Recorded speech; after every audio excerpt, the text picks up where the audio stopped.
Anyways, guys, welcome to the top 10 worst synchros of all time. Now, there are actually a bunch of great synchro monsters, and we actually did do a top 10 of the best synchros of last year, but I figure let's go ahead and mix it up and do the top 10 worst synchros. And honestly, most of the synchros in this game are pretty good, so it's really hard to pick like a top 10, but we did it live in the stream. You guys can see the chat over there on, I guess, above my head technically, but anyways, we made this list together, so if you guys have any thoughts or inputs, obviously comment down below. But we went through all the synchro monsters, and these are pretty much the worst. Now, let's go ahead and go over a few of the contenders for some of the worst ones before we jump into the actual top, because some of them, they are pretty bad, but they're not as worse as the ones that we will be going over. But anyways, the first card I wanted to touch up upon is Yugioh Defender, simply because you can't really use this guy anymore because of Link Summons. So I feel like this guy, he deserves a spot, but it wasn't really his fault. Like, Yugioh Defender's kind of innocent. He doesn't really deserve to be on it. But again, because of Link Summons, he definitely deserves to be one of the worst synchros. Again, not the top 10, but he's pretty bad now with Link Summons. But next up, though, Natria Leo Drake. It's level 9. It requires an Earth Tuner and a non-tuner Earth monster, so it requires a lot of things, but what does he do? Absolutely nothing. He looked like he's pretty funny looking, but that's about it. But he does have 3,000 attack, but like this day and age, attack doesn't mean anything. Alright, you could man-eater bug this guy.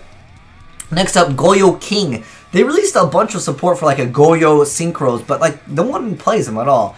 Anyways, he requires nothing special, but he only has 2,800 attack. How is he the king if he has the same attack as Yugioh Guardian? I know he gets a bonus for each Earth Warrior type synchro monster, but like that means you would have already had a synchro for Yugioh, and then you're gonna go ahead and synchro for Yugioh after you made this. I don't know. It just didn't make any sense, at least to me. But I just don't think he's very good. I know he can special summon a monster. But it has the ability to also take control of one. But again, you have to make Yugioh, and then you have to make him after. And again, his flat damage is actually the same as Yugioh Guardian. But anyways, or maybe if he took two monsters, I don't know. He just doesn't seem like a king compared to Yugioh. But anyways, next up we have Jirak Giganato. So he requires a tuner and a non-tuner dinosaur type monster.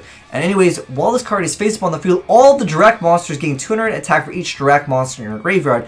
But he's level 7 and he doesn't have that much attack. You guys felt like he deserved a spot in here. I don't think he's that bad. Again, a lot of these synchros are definitely good, but if we're going for the worst ones, we had to mention this guy over here. But anyways, we got Vylon Delta next up. So if you guys didn't know, Vylons do a lot of shenanigans. They can actually pull off a lot of OTKs and FTKs. But this guy over here, he's a level 7. He does require a non-tuner light monster to summon him. And then if he's face up in defense position during your end phase, you get to add a equip spell. And again, the reason why that's bad is because Vylons were never really meta, but they had the ability to pull off crazy shenanigans with a bunch of equip spells, but this countered what the deck wanted to do, which was to go fast.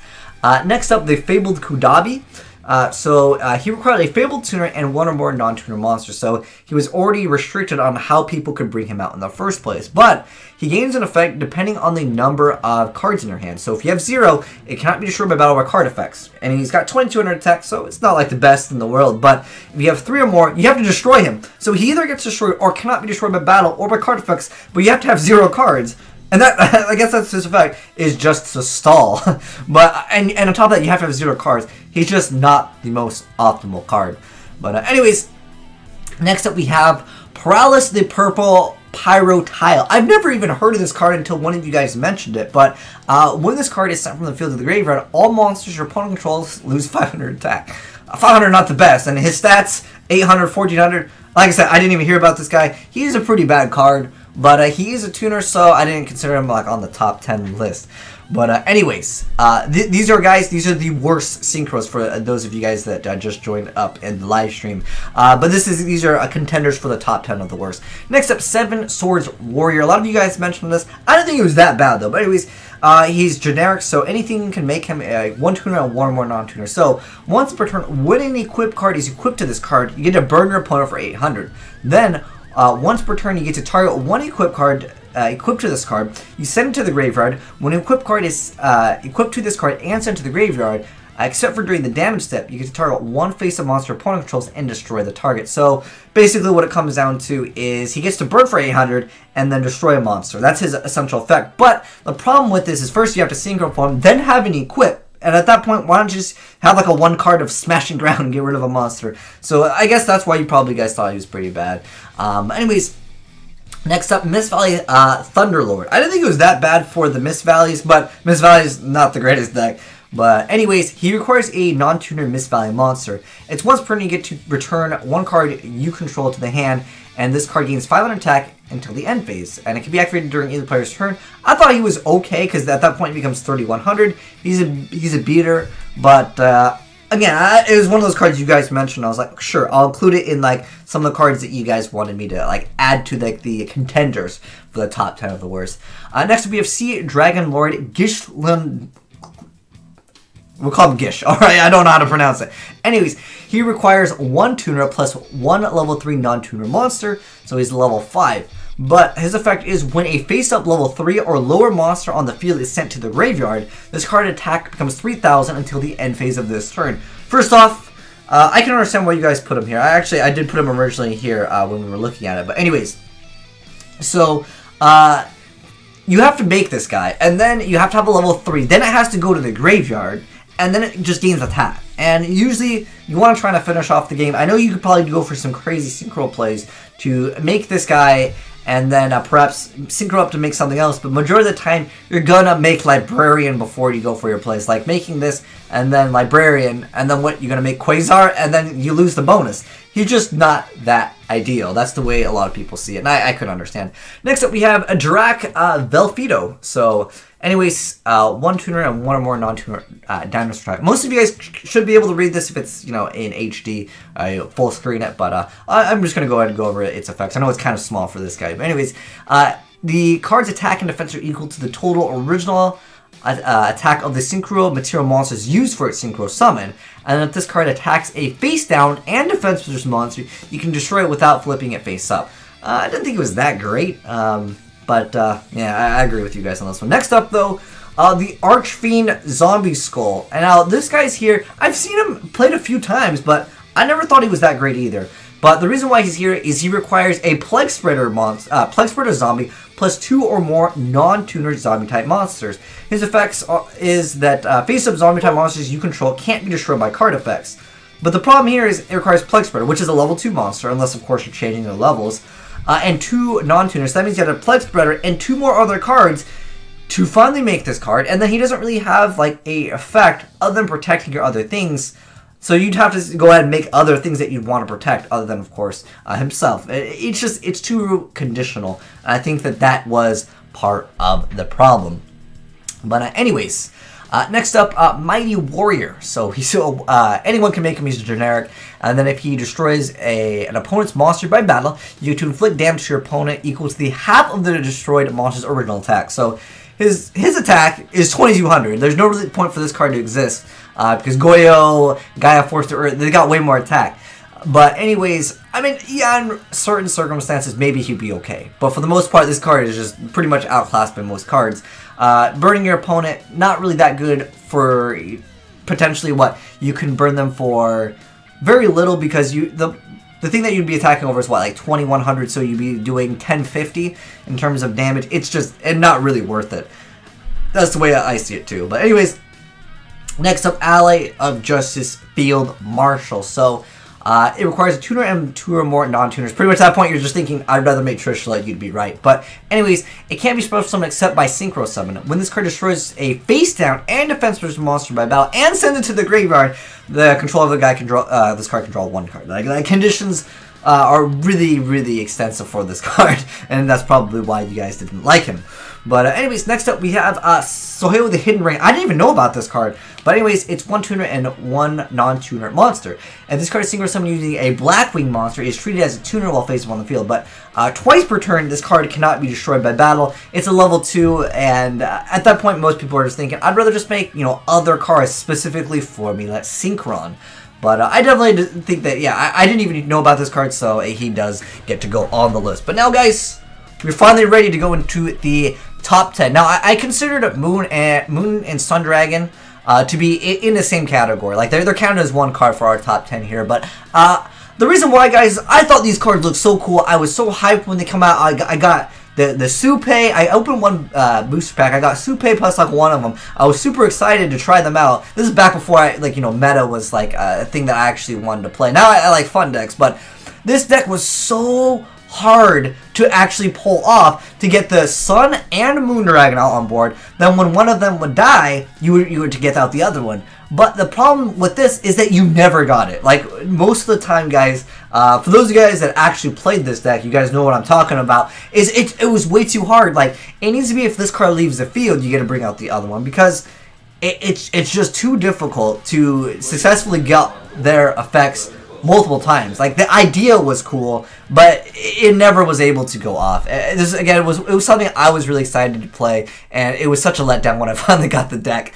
And a lot of you guys wanted me to play this deck a long time ago too, and you guys were upset that like wow, this deck's really not that good. And yeah, it's sad, but it was cool. Next up, the TG Receprio Dragonfly. The effect is pretty terrible for the most part, unless you, of course, you're doing some crazy things to draw. Like, most of the time, though, the problem with this card is it goes back to the same problem as like most of these other cards, is that you would just rather make fun of Synchron, and a lot of you guys didn't like this card either. And yeah, it's basically, again, it's just, it doesn't need to exist is really what it comes down to, because it's outclassed. Again, I mean, heck, dude, this card at least reduces things by 500 attack, right? Whereas this, you have that ability, if you're playing TGs, you can send all of the material that were used for the Synchro, the other TG Synchro monster, and you're going to summon them all back. Again, it's not really viable is really what it comes down to. That's all we really need to say at the end of the day. It's just outclassed. Next up, a card I never even heard of. You guys mentioned it. It's at Gen X Ally Axel. So it requires a Gen X tuner, so it's conditional to that deck, and one or more non-tuner monsters. So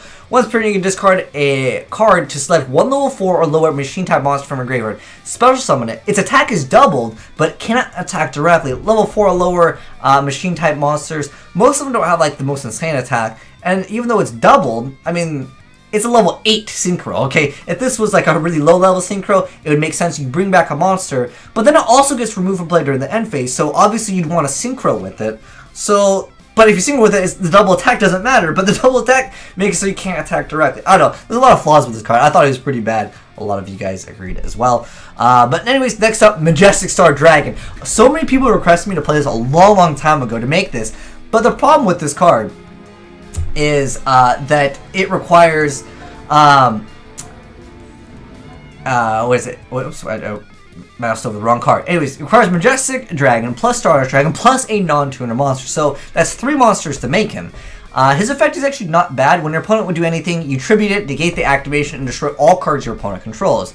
And then once per turn, you can target one face-up monster your opponent controls and negate its effects until the end of this turn. You can only activate. And you can activate one of these effects as this card's effect.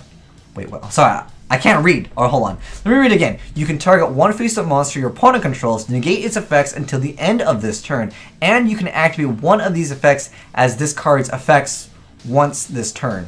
Sorry, it sounds weird to me. Anyways, during the end phase, you're going to target one Stardust Dragon monster in your graveyard and return this card from the field to the extra deck, then special summon it. Now, that effect is mandatory. You can't just keep this card on board, negate anything, destroy everything. That's a mandatory effect, so that's where I feel like everyone hated this card, because it's not easy to get this out. Like, you have to play, it's specific, you had to have Majestic Dragon, and, of course, you have to have Stardust, and another non-tuner monster, and he's outclassed by a lot of things, but really what it comes down to is he's just not the best card. And the fact that you can't like decide when he goes back is just, during that phase, you gotta go back, man.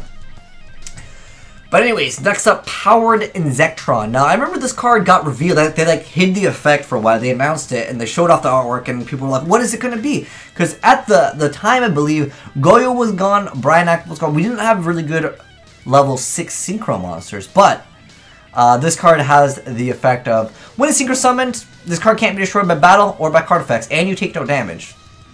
But usually you're going to make it on your turn anyways, but I understand. Maybe you would go for it with 4 missing around, but let's be honest. No one used this card, alright? This card, why did they have to hide it? And that's why I definitely feel like it deserves a spot on this top 10 list, because you hype up this and it's not even good. But yeah, this card, it was a letdown. I mean, this is light, you can use Honest with it.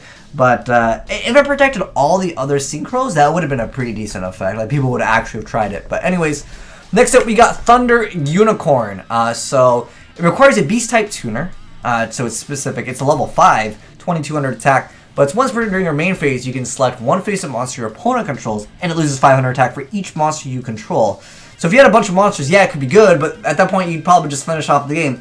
You can activate it during this turn. You activate this effect. No other monsters can attack, though. So it's like, oh, you could potentially make things lose. Well, it's only one monster. You can make it lose a lot of attack, but then nothing else can attack.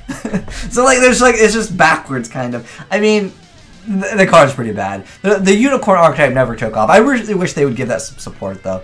But anyways, next up we got Scarred Warrior. So his effect is that your opponent can't target warrior type monsters for attacks except for this one, but he only has 2100 attacks.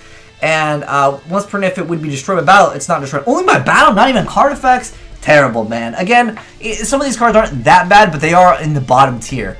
But anyways, next up we got Catapult Warrior. Once per turn, you attribute a junk monster and inflict damage to your opponent equal to the original attack of the attributed monster. If you go to the junk archetype, we were actually looking up, because I was like, wait, is there any good junks? There is junk synchro monsters, and I was like, oh, maybe you can pull off an FTK with this card, but oh wait, it's a once per turn. It ain't Dark Strike Fighter, and it only has 1000 attack. Like, yeah, he definitely deserves a spot. Next up, though, Dirac Meteor. Now, his effect isn't that bad, but requires a Dirac tuner plus 2 or more non-tuner dinosaur monsters. So it is very conditional, but when it's Synchro Summon, you destroy all cards in the field, and then you can special summon one tuner monster from a graveyard. Now, there are potentially good targets with it, but if you look at most of the Diracs, like I went to the Dirac tuners, Dirac. And if we go to the monster section and also go to tuners, so I was like, well, is there like a really easy way to make him? The tuners are level 3, and there's a lot of Diracs that are just the monsters that are like level 4. At least the ones that I remember people playing were like Velo, Guaiba, those ones are the popular ones. So like at that point, a Guaiba plus the other level 3 that's a tuner, that's a Black Rose right there. Why would you just go into Black Rose? Why waste another monster at that point? I know it gives you the ability to special summon a tuner, but you don't need to waste room in your extra deck at that point. But the concept was cool. It comes out, blows up the field. If it blew up the field and it special summoned itself like once again, that would have been pretty cool. Or like it special summoned like another Dirac from the deck. But the tuners, if you guys remember, well, I'll go back to the tuners in the Dirac, none of them are like really strong as far as attack, except for like we got Dino over here. He was ready for it, but I just didn't think it was very good. You guys didn't think it was very good. Next up, we got Turbo Cannon over here. So he's not that bad. I just like one of the first Synchros I actually pulled out of a booster pack. But anyways, it requires Turbo Rocket. But anyways, once per turn, you destroy a face-up monster on the field and inflict damage equal to half of its attack. And it's got 0/0 stats, so this card ain't going to survive at all. If it was a tuner, it would be a stepping stone, and it would be pretty decent. But it requires Turbo Rocket. It's like a card that you're never going to be playing anyways, so that's why he's on the list. And lastly, we have Dark Flat Top. By the way, these weren't in any order for the top 10. These are just ones that you guys, well, actually, I guess it's technically top 11. I counted both of these as one card. Okay, I can't math, but that's okay, guys. It's a top 11 technically now. But anyways, Dark Flat Top. It's a level 8. It requires a Dark Tuner and one or more non-tuner machine types. So very conditional. But once per turn, you get to target a reactive monster or a Flying Sky Fortress in your graveyard and special summon that target ignoring its conditions. Now those cards, most of them are pretty hard to get anyways. And then, like, the whole deck itself is pretty mediocre. But anyways, if this card is destroyed and sent to the graveyard, you can special summon a level 5 or lower machine-type monster from your hand. So this card lets you bring out another card that you probably already had out before you synchroned for it in the first place with 0 stats. And then it has to go to the graveyard to get another card. It's like a floater, is really what it comes down to. And you guys were like, this card's awful. I don't know much about this, but I'm going to trust you guys in the comments. But anyways, guys, that was the list of the top 10 worst Synchros. Like I said, a lot of the Synchros aren't actually that bad, but they're outclassed by a lot of cards. But that's the list we built together. But if you guys have any other cards you felt like I missed out on that are worthy of the top 10 worst Synchros or contenders, let me know down below in the comment section below. But anyways, thanks for watching, guys. And if you enjoyed the vid, make sure you guys give Diva a slap burrito. Hit that subscribe button for more top 10 1,000 Degree Knife videos. And we're